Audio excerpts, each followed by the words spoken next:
GM, this is the Baldism Sunday Sesh. I'm CD Domitio, and I'm having some mic issues this morning. Here we are. Okay, well, welcome to the Baldism Sunday Sesh. Here's the part where I talk a little bit about things, Baldism things in particular. So the first thing that I want to really dive into is I just got back from this 10-day meditative retreat, no talking, no tech, Vipassana meditation. And I actually did have a couple people that asked me, they're like, well, why are you doing like a Buddhist thing or if you're a Baldist? And so the truth is with Baldism, it's syncretic, it's pan-syncretic, which means that you can take bits and pieces, anybody can, not just me, you can take bits and pieces of what works for you and bring it into this philosophy, and it all works as long as you follow the one commandment, which I'm going to talk about in a second, which is just don't be a tox, don't be a dick, don't be a jerk. That's the one commandment. Now, while I was in this 10-day meditative retreat, learning how to better meditate, how to quiet my mind, coming to terms with a lot, over 10 days, 11 hours a day of meditation, you get to resolve a lot of stuff if that's what you want to do. So over these 10 days, I thought about my entire life and everything else, but I also spent a lot of time thinking about Baldism.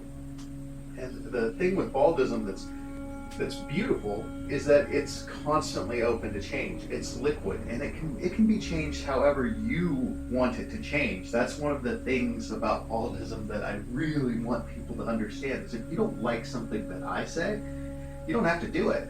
If you don't like something that's written in the Bible, you don't have to do it. If you want to take the whole thing and rewrite it and make it your own, you can do that. You can fork Baldism. You can take Baldism and turn it into something else, which is what I plan to do my entire life. I plan to fork it, to change it, to add to it, subtract from it. It's a thing that is fluid. That's why the Bible, Jesus Bible, living edition, is actually a living document, because it changes. Now, the way that we've decided to do that is through the Council of Iea, but that's not, if you and a group of people decide you want to fork Baldism and it to become something else, you can do that. You could change it into hairism if you want to. This isn't mine. It's something that I helped bring into the world, and something that I feel like is a really powerful gift to the world, but it's not mine. It's yours. It belongs to whoever wants to practice it, whoever wants to be in it, whoever wants to be involved in it. So while I was there meditating, bringing new things into my practice, my daily practice, my living practice, it occurred to me that there's people out in the world named Dick, Richard, and not all of them, Dick Cheney, obviously, we know he is Dick, and he's a dick, but not all of the people named Dick out there in the world are presumably unnice people.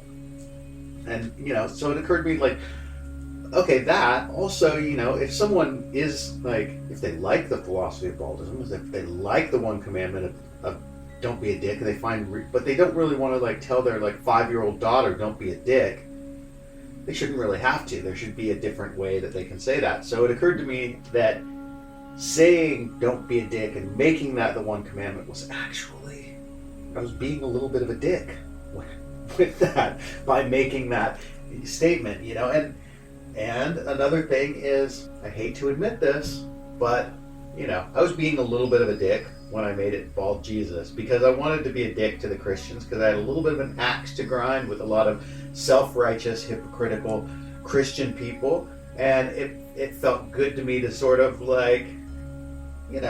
tweak them a little bit, to give them a little bit of an electric shock with Bald Jesus. Jesus doesn't have any hair, and to create this sort of fake Jesus that was mocking a little bit their Jesus. So that was also a little bit of a dick move. And so coming back from this retreat, I wrote my 10-day thing, which I posted in the Discord and on the Substack and things like that. My Substack, and I put all that stuff out there, and I got a couple of surprises. So the first surprise that I got was that some of the Vipassana people were offended by my write-up. They were like, you weren't practicing Vipassana. You were doing something else while you were there, and you were basically like masturbating. And I get where they're coming from. Like, I spent some time going into places that, other meditative techniques have taught me, that I've learned along this like 5-decade journey of seeking something. And, it's true. What I was doing wasn't necessarily Vipassana meditation, but I was using the techniques of Vipassana meditation, and I was using those things to help me to dive a little bit further into some other things, which they actually at the retreat they said, please don't use their other techniques, don't mix and match. So I did, and my write-up sort of offended a few people. They were nice about it. I mean, they're kind people, but at the same time I could tell it was like, oh, okay, you're not really part of our community, which is okay. I'm not a true believer. As I said in that essay, I'm a religious anarchist and a philosophical Buddhist, and so that definitely puts me on a different page than anybody that's a true believer of any one sort of sect or creed or things like that. Okay, so there's that. So the other thing that happened, and it was quite a surprise, was so I came back and I changed "don't be a dick" to "don't be a tox." And I was like, oh, that's kind of cool, like, don't be a toxic person, don't be toxic to yourself, to other people, to the planet, to the universe in general. Just don't be a tox. I liked it. I was like, okay, this is good. Somebody can say this to their kid. They can put it on T-shirts. You can have it as bumper stickers. It's not necessarily. There's nobody that I know about their names tox, so it's not that, and that felt pretty good. But some people who are, I guess, true believers in Bald Jesus, which is awesome. I don't want to discourage anybody from that. And in particular, when I set up the Bald Jesus art account, I gave access to a bunch of people, and one of the I'm not going to dox him, but one of the people, I'll just call him Jerry. Jerry is a Bald Jesus true believer, and he was really offended that I thought that I could take the one commandment and change it to something else, which I get, Jerry. You know who I'm talking to when I say Jerry. So I get it, dude. I get it. I get that like, there's the process of the Council of Aiea and things like that. But, I just hope that you understand that my whole thing is that, first of all, I'm trying not to be a dick. I'm trying to be less of a dick than I've been in the past. And the second thing is that if you don't like it, you're more than welcome to fork Baldism and to create, to keep things as they were. You're welcome to do that. You're welcome to keep the Council of Aiea version 1 of the Bible. You're welcome to reject any changes. I mean, if you want, I'll even give you the old Bald Jesus server, the original Bald Jesus server, and let you keep the Bald Jesus art Twitter account, and you can carry on Baldism as you like, because I'm going to likely be making other changes, and I think you've figured that out. Yeah, I'm totally cool with that. We don't have to be enemies. We don't have to hate each other. I appreciate the fact that you like Baldism and Bald Jesus, but for myself, I'm sort of moving to a different place from that right now. So there's that.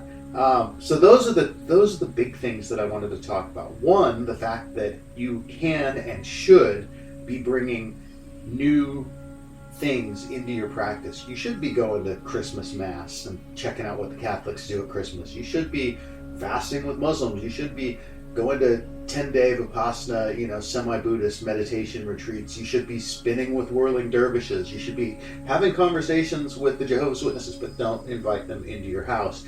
And all this other stuff. You should be exploring the possibilities and reading the Tao Te Ching and checking out the Egyptian Book of the Dead and all that stuff. Because this is a pan-syncretic religion, and there's a fundamental philosophy, which is basically be nice, is all it is. Don't be a jerk. Don't be a dick. And beyond that, there's suggestions, there's ideas, but it's really up to you how you want to implement this, how you want to practice it, how you want to share it. And the thing is, we should all be sharing this. We should all be implementing this in our lives, and if we're seeing positive change, we should all be sharing it with other people. And that's all I'm trying to do, is I'm trying to create So that moves to the other one, pansyncretic. And the second point is I'm trying to create something that anybody can share with anybody else. That's what I want. I've found great joy and satisfaction and, big life changes in this journey, and I would love for other people to be able to enjoy that too.